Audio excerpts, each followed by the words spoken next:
of government by eliminating the entire Republican Party who are welfare recipients. Definition of welfare: the state of being or doing well, condition of health, happiness, and comfort, well-being, prosperity. The richest of the rich are not paying their fair share of taxes, and the middle class and the poor have to pay their fair share and not be blessed to be on welfare like the richest of the rich. And most of them are Republicans. The Republican Party is a party that lives off of welfare from the federal government, who has not raised their tax level to equal the tax level that the middle class and the poor pay. Therefore, the richest of the rich have become a burden on government and are receiving welfare benefits without working for them, in comparison to the middle class and the poor, who pay their fair share of taxes. The organized effort of government or a political party, Republican Party, that grant tax breaks to the rich who do not work but receive profits and do not pay taxes on those profits, and are not working but receiving benefits from the federal government through making more money that has not been worked for, to increase dependency, while no tax increases causes an unfair distribution of the tax burden to fall on the middle class and the poor, while the richest of the rich become the greatest welfare recipients by not paying their fair share of taxes, as approved by the Republican Party. That is now a burden on the government and should be eliminated as a dysfunctional part of government and is no longer needed in this republic. We need to decrease the size of government by eliminating the entire Republican Party who are welfare recipients.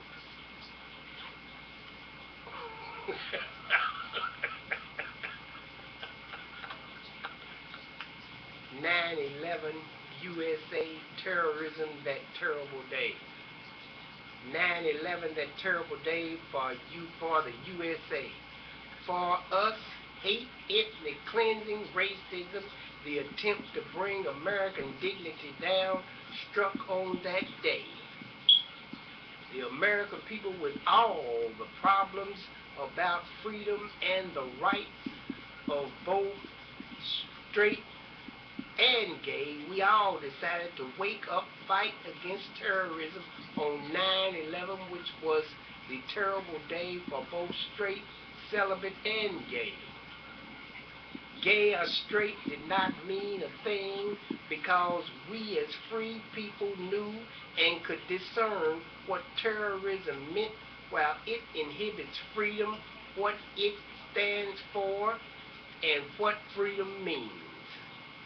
Terrorism is a form of rebellion against freedom and embellishes death for those who practice it, while sending each believer in it on a suicide mission, so that the status quo can hide before they have to go on their mission of suicide or disappear, as bin Laden did and Saddam Hussein did so that they would not look like cowards avoiding suicide, only hurting their people's dignity and pride by negligence of what they perpetuate. Terrorism is totally against free will which God has allocated to each one of us, so we may choose to go to heaven or choose to go to hell. Terrorism in its definition is determined to rebel heaven and to embrace hell. There is no middle ground in terrorism because it is completely unsound. 9/11 USA terrorism, that terrible day, is entitled, "We Need to Boost the Morale of Our Military Personnel Through Poetry."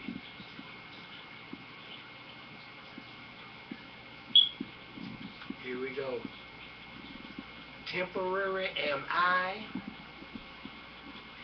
temporary are you. Temporary was the reign of terrorism and the wrong that Bin Laden and Al-Qaeda and the Taliban has done to hurt the people of the world, and that includes Americans, red, yellow, brown, black, white, and some of us are so black, we're black enough to almost be blue. Eternal is the light of each day. Eternal is the darkness of each night. Eternal is the wrong that people do. Eternal is the things that people do that are right. Eternal is death and dying. Eternal is living and life. Temporary is a husband or a wife. I don't know if I am wrong about that or right as far as the temporary is the husband or wife.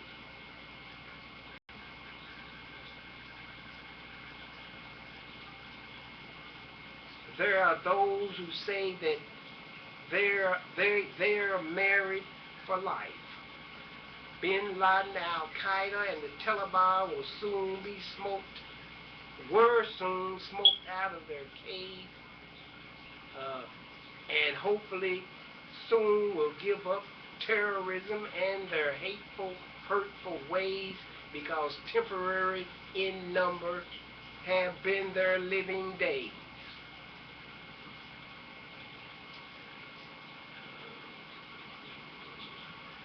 Finally, when Bin Laden, Al-Qaeda, and the Taliban see the light, they themselves will come out of the darkness. They will discover that the plight of freedom and to be free from terrorism is only right. Freedom among terrorists may soon be jeopardized within their own group, and the terrorist leader may have to go on his suicide mission and give up his own life. This is what they perpetuate, being wrong, taking life. We, the people in this society, know that suicide is just another enemy to be fought, because suicide is a criminal act against one's own self, destroying life, health, peace, and wealth. Suicide also helps the criminal to win and defeats the peacemaker that lives within. We, the American people, will defeat those who commit suicide, because we are peacemakers, and peacemakers endure until the end. We look in the holy book, and the holy book says, endureth until the end. Now, I've heard that there are three holy books: the Holy Bible, the Torah, and the Quran. Now, I was taught that.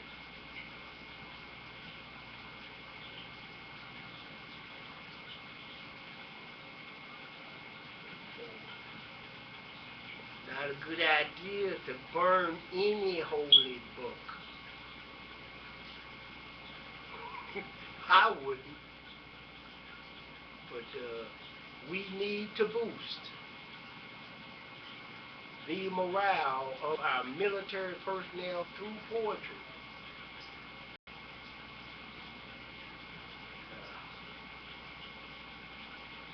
That's another poem. That's another poem that we read.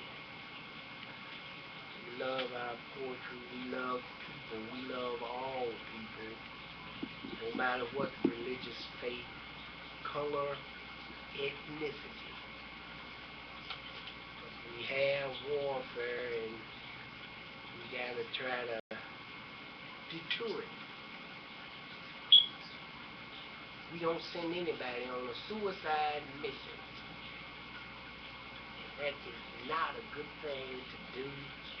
Just like I said, suicide also helps the criminals to win and defeats the peacemaker that lives within us all.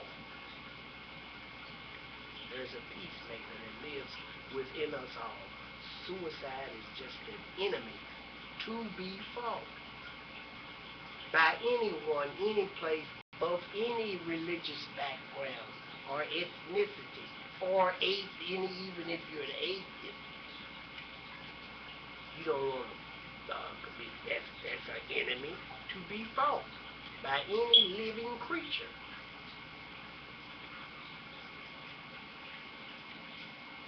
Hello.